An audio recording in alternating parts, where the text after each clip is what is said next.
This is going to be a quick review of the K&N cold air intake kit for the 6.7 Ford powerstroke diesel. That's our intake duct, the mass airflow sensor mounts to.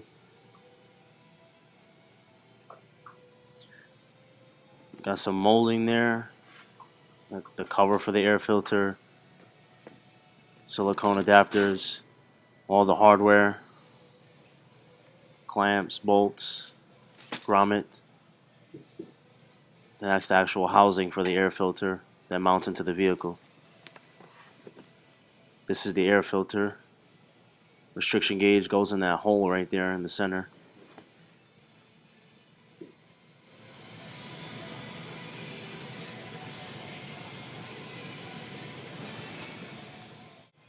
The clips I'm going to show, you're going to be able to hear the difference between the factory intake and the cold air intake.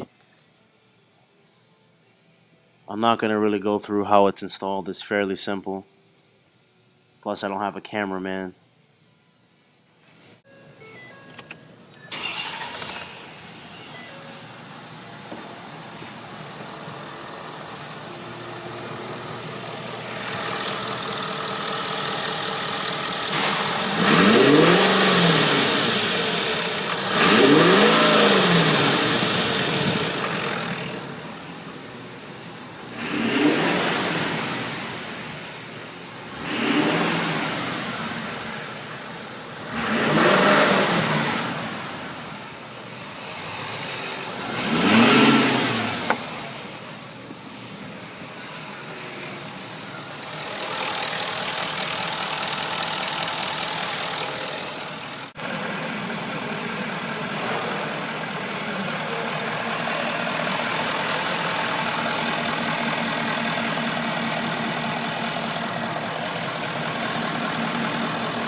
And there you have it. You really don't hear much of a difference between the factory and the aftermarket.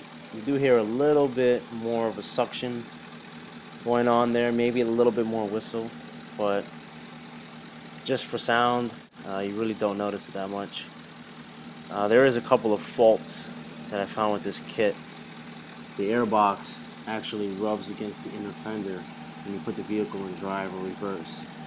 And what I found to relieve the problem is you use some of this foam tape here, not included with the kit, and you install it between the fender and the box, and the noise goes away.